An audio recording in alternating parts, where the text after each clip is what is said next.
Assalamualaikum warahmatullahi wabarakatuh. Salam sejahtera untuk kita semua. Salam sehat dan semangat. Kita kembali lagi di mata kuliah Arsitektur Enterprise (IE). Ya. Jadi di tatap muka kita hari ini, saya mencoba nanti menyederhanakan konsep arsitektur enterprise karena nanti ruang lingkupnya pasti sangat kompleks. Sehingga nanti saya buatkan sebuah skema bagan yang mana tujuannya untuk memudahkan Anda memahami konsep arsitektur enterprise. Dua hal pertanyaan yang perlu Anda pahami nanti di konsep arsitektur enterprise. Jadi yang pertama, apa itu arsitektur enterprise? Itu harus Anda benar-benar memahami konsepnya sebelum kita nanti mengarah ke belajar ke framework-nya, apa yang kita gunakan. Kemarin sudah saya bahas di tatap muka yang kedua terkait standar tata kelola IT, termasuk salah satunya arsitektur enterprise. Sudah saya coba memilah-milahkan biar Anda paham. Kategori di framework ini yang masuk dalam mata kuliah arsitektur enterprise yang akan kita bahas selama 1 semester. Apa itu arsitektur enterprise? Lalu yang kedua, apakah penting? Apakah penting arsitektur enterprise itu? Dua hal itu yang menurut saya kata kunci untuk memahami konsep arsitektur enterprise dengan begitu banyak kompleksitas dari framework yang ada. Itu harus Anda nanti memahaminya. Arsitektur enterprise nanti pasti berhubungan dengan sebuah konsep yang namanya bisnis ekosistem. Apa itu bisnis, apa itu ekosistem? Saya kira Anda juga sudah paham. Bisnis ini kan sebuah aktivitas perorangan ya, ataupun organisasi yang melibatkan aktivitas, ada produksinya, ada proses penjualannya, yang tentunya tujuannya terkait dengan profit. Itu bisnis secara sederhana. Lalu ekosistem itu apa? Ekosistem itu dari seluruh satuan entitas yang selama ini berdiri sendiri. Entitas itu katakanlah yang saya gambarkan di gambar ini. Nah, ini di proses itu sebuah entitas. Data itu sebuah entitas. Produk itu sebuah entitas. Customer itu sebuah entitas. Bisnis ekosistem, dalam hal ini ekosistem itu menyatukan dari seluruh satuan entitas yang berbeda-beda. Proses itu punya satuan entitas yang berbeda. Data itu juga sama. Produk juga sama. Customer itu pasti sebuah entitas yang berbeda. Teknologi itu juga sama.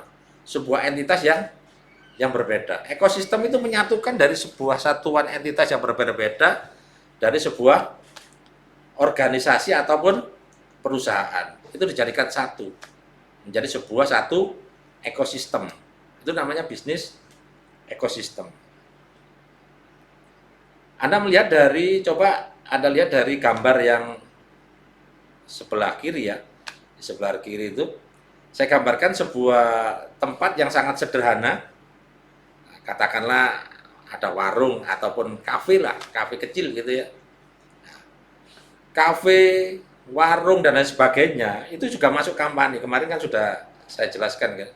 Jadi company perusahaan itu baik yang profit ataupun non profit itu masuk dalam kategori sebuah perusahaan.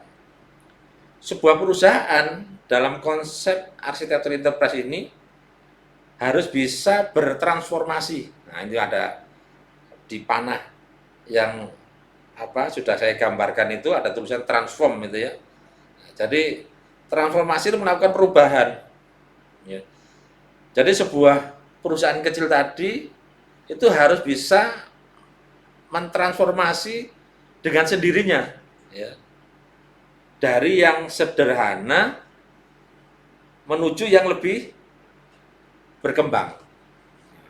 Katakanlah ini kan perusahaan kecil, ya, warung gitu ya. Lalu saya gambarkan transformasinya, ada gambar sebuah perusahaan besar, company itu ya. Itu ada gambarnya itu kan di depan itu. Perusahaan kecil ini harus berkembang, harus mentransformasi pada dirinya mengarah ke sana. Mengarah pada sebuah perusahaan yang lebih besar. Itu namanya nanti bicara di konsep bisnis ekosistem. Sebelum nanti kita membahas, lalu apa pentingnya nanti arsitektur enterprise itu?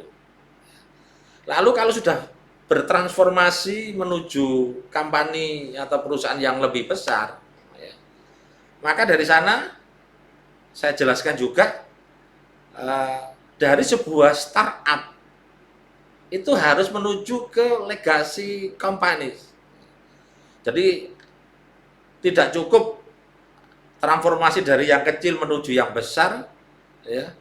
Katakanlah kampanyenya berupa perusahaan startup gitu ya, maka harus mengarah ke legacy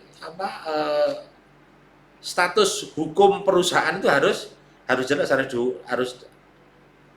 diarahkan ke sana. Legalitas perusahaan itu harus jelas. Ya. Jadi itu perubahan bisnis ekosistem nanti yang akan diatur dalam sebuah framework arsitektur enterprise itu. Jadi proses transform dari yang kecil menuju yang besar. Kalau sudah besar maka harus diukur legasinya, legasi company-nya. Jadi legalitas perusahaan itu harus jelas. Lalu di bisnis ekosistem itu juga akan muncul yang namanya teknologi. Itu yang gambar sebelah kanan itu Anda lihat. Nah, sudah saya gambarkan. Ya, ini sebuah teknologi. Teknologi ini mulai muncul dan akan memperkenalkan model bisnis baru dengan teknologi. Jadi kemunculan teknologi itu akan muncul sebuah model bisnis baru.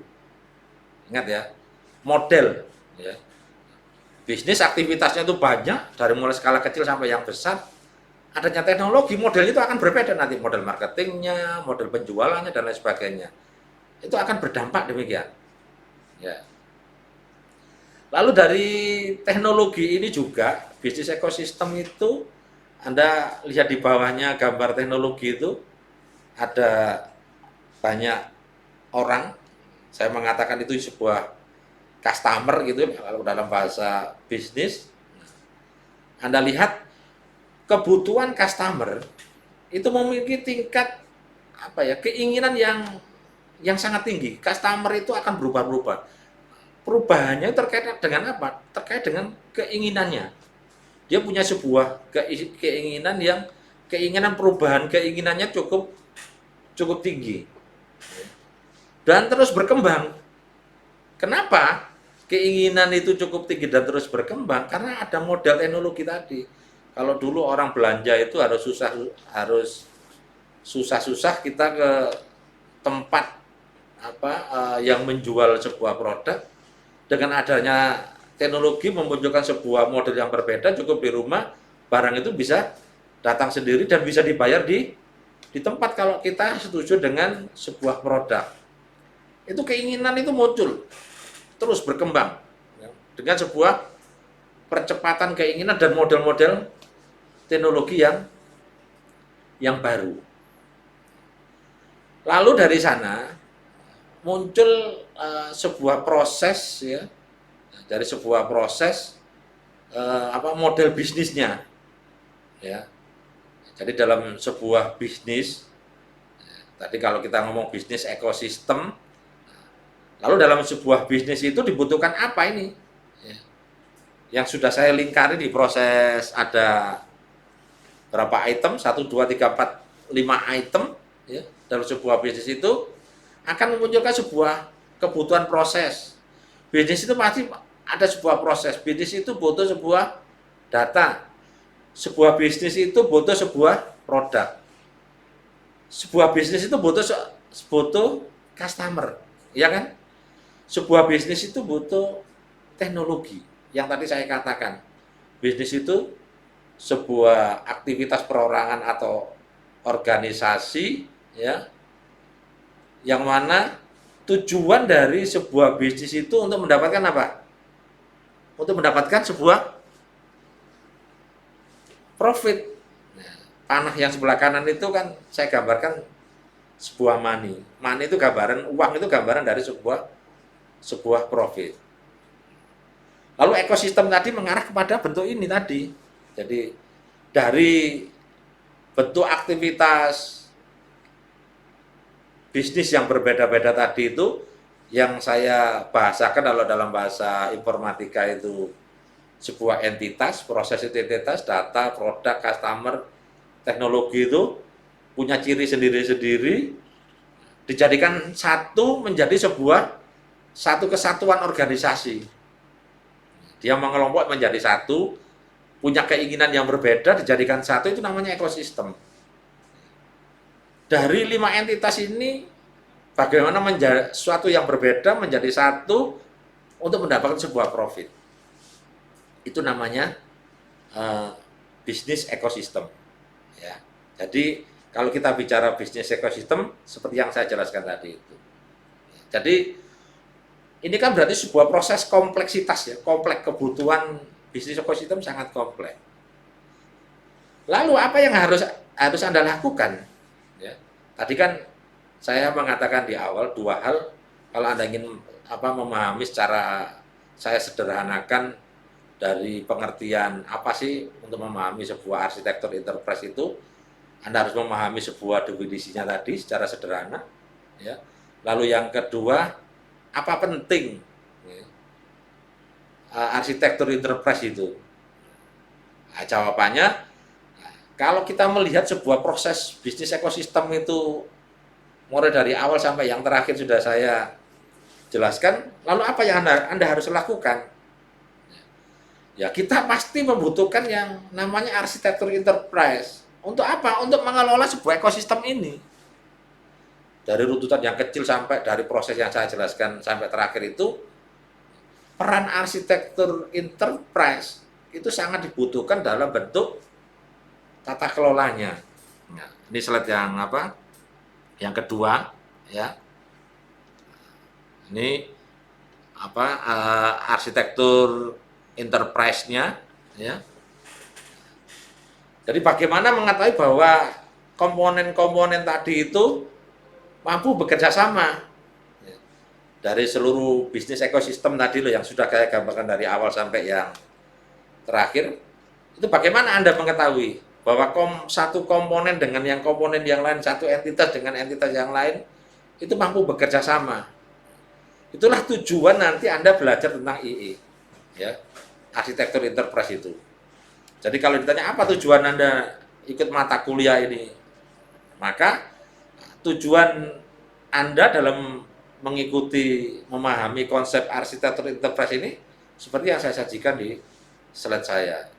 Arsitektur enterprise itu secara umum biasanya disingkat dengan 2 huruf A sama E gitu ya, IE. Apa IE itu? Arsitektur adalah kerangka konseptual, ya.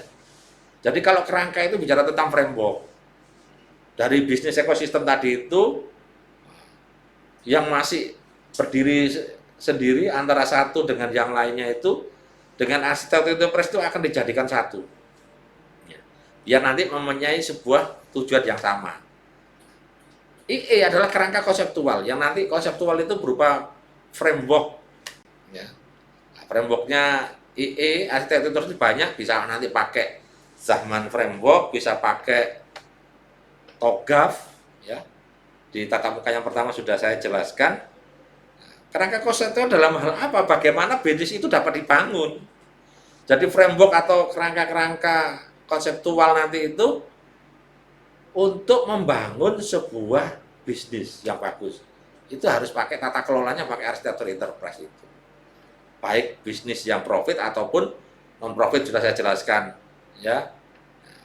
Perusahaan-perusahaan besar, telekomunikasi dan lain sebagainya yang itu kan profit, pendidikan, pemerintahan itu non-profit itu harus dibangun dengan sebuah tata kelola arsitektur enterprise. Kalau ingin konsep bisnisnya itu selaras. Sehingga prinsip IE sendiri dapat diterapkan di berbagai organisasi bisnis, ya, meliputi seperti yang saya katakan tadi, pemerintahan, asosiasi, non-profit, atau bahkan usaha lepas, UKM itu bisa pakai konsep arsitektur enterprise. Ya. Lalu slide yang selanjutnya yang juga perlu Anda pahami di mata kuliah kita ini sudah saya coba gambarkan. Nah ini ya, coba Anda lihat ada sebuah domain, itu dari arsitektur enterprise itu saya sederhanakan untuk memahami Anda biar lebih mudah memahaminya. Ini ada konsep bisnis, lalu ada konsep IT, ya kan? Itu kan sebuah domain. Ya. Jadi seiring berjalannya waktu, kan gitu ya. Jadi perkembangan teknologi itu tidak mungkin tidak berkembang secara pesat kan. Sehingga bisnis dan teknologi itu pasti berjalan secara bersama. Bisa Anda lihat fenomenanya. Ada yang bisnis tidak menggunakan teknologi walaupun skalanya kecil gitu. Saya kira kecil lah ya. Yang bisnis tidak menggunakan teknologi informasi itu. Sekarang dianggap berjalan beriringan. Ada bisnis pasti ada IT-nya. Ya. Dan keduanya itu bersifat timbal balik. Ya. Bisnis itu membutuhkan teknologi informasi juga membutuhkan sebuah bisnis. Itu timbal balik. Tidak bisa dia berdiri sendiri. Keduanya saling ketergantungan. Bisnis juga tergantung teknologi. Teknologi informasi juga butuh sebuah proses bisnisnya. Itu tujuannya untuk apa? Karena menyesuaikan ada model bisnis baru. Jadi munculnya bisnis baru itu dikarenakan apa? Dikarenakan antara bisnis dan IT itu pasti berjalan beriringan sehingga memunculkan sebuah model yang baru. Sehingga seperti yang saya katakan tadi, di lingkaran merah itu ada entitas proses, ada entitas data, lalu ada entitas customer, produk dan teknologi. Itu dijadikan satu dengan proses itu kan punya kepentingan yang berbeda. Data itu juga sama ya, fungsinya juga berbeda. Seluruh entitas ini fungsinya berbeda. Nah ini dijadikan satu, itu namanya ekosistem. Dikelompokkan menjadi satu kesatuan. Ya. Lalu ekosistem ini digunakan untuk proses bisnis dan ekosistem ini juga digunakan pada aspek teknologi informasi. Domain bisnis dan IT ini ada timbal baliknya. Jadi keduanya itu saling berjalan beriringan. Dua domain ini akan diatur nanti di konsep arsitektur enterprise. Sehingga nanti dari situ akan muncul 4 domain IE, arsitektur enterprise, kalau menurut saya. Dari beberapa literatur yang saya baca. Jadi ini Anda coba bagan skema yang bisa Anda pahami di layar monitor Anda ya. Jadi dari 2 domain tadi ya yang berasal dari sebuah bisnis ekosistem tadi ya memunculkan 2 domain bisnis dan IT dan saling timbal balik, itu bisa kita rumuskan ada kebutuhan 4 domain IE. Jadi 4 domain arsitektur enterprise yang keempat domain ini saling berkaitan juga, tidak bisa saling dipisahkan. Ya. Jadi 4 domain ini ada arsitektur bisnisnya, ada arsitektur datanya, ya, ada arsitektur aplikasinya, ada arsitektur teknologi. 4 domain itu penting dalam konsep IE, arsitektur enterprise. Jadi antara arsitektur enterprise itu akan membangun dari perusahaan skala kecil ataupun besar, profit ataupun non profit akan mengatur 4 domain ini. Katakanlah arsitektur bisnis. Arsitektur bisnis ini apa? Mendefinisikan strategi bisnis. Jadi kalau nanti 4 domain arsitektur satu arsitektur bisnis itu membahas apa sih? Di situ ada apa? Ada proses, lalu juga ada kebutuhan customer. Ya. Jadi di arsitektur bisnis itu akan mendefinisikan strategi bisnis, ya, tata kelola, organisasi, dan proses bisnisnya. Saya ulangi sekali lagi ya. Jadi arsitektur bisnis itu dia akan mendefinisikan strategi bisnis. Itu nanti akan kita bahas lebih detail. Ya. Lalu tata kelola, organisasi, dan proses bisnis. Itu domain arsitektur bisnis. Ya. Lalu arsitektur data. Ya. Data itu bisa Anda lihat, data itu katakanlah ruang lingkupnya produk. Ya. Tadi kan saya menggambarkan ekosistem dari sebuah entitas yang dijadikan satu. Tadi juga saya nyinggung proses.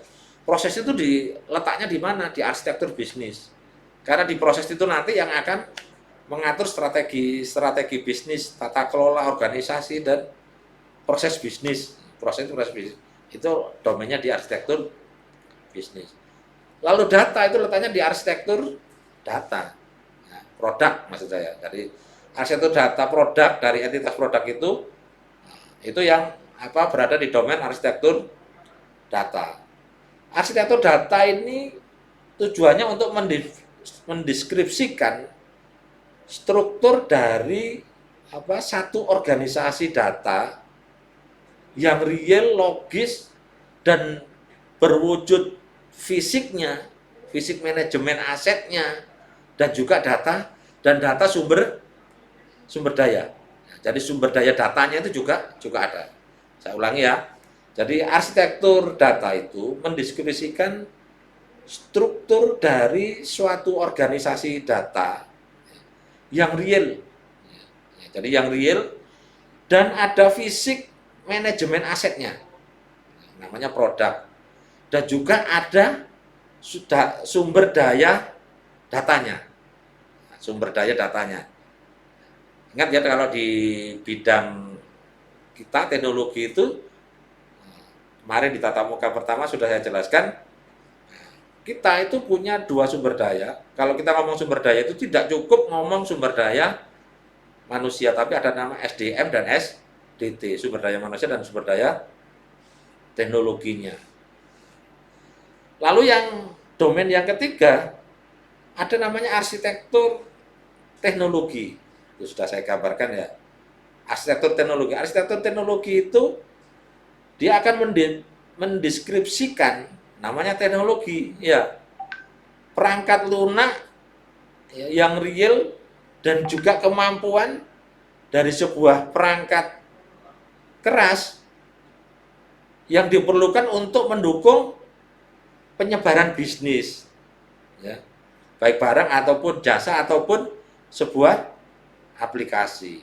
Itu deskripsi dari arsitektur teknologi, sehingga isinya di situ juga menyangkut ada customer, ada bentuk jenis teknologinya, ya, ada HP, ada laptop dan lain sebagainya.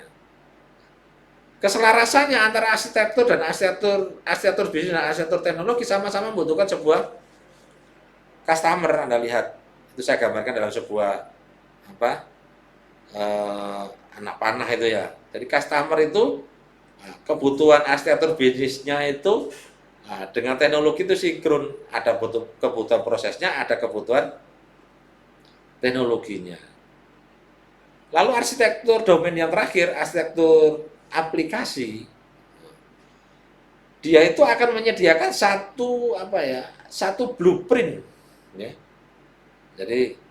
Jadi aplikasi itu membutuhkan aplikasi itu membutuhkan data untuk bekerja, pasti itu ya. sebuah aplikasi itu pasti membutuhkan data untuk bekerja, sehingga arsitektur aplikasi isinya itu pasti sebuah data. Loh, kenapa kok sebuah data?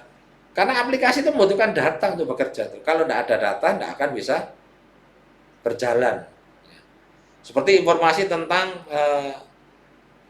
customer, interaksi dengan sebuah perusahaan, dan juga referensi harga produk kepada sebuah pelanggan. Ya, itu fungsi dari sebuah data pada domain arsitektur aplikasi. Kesemuanya itu akan dalam arsitektur enterprise, keselarasannya itu akan dibentuk menjadi sebuah blueprint. Jadi menyediakan satu blueprint untuk sebuah aplikasi perorangan dari sistem yang dibangun itu.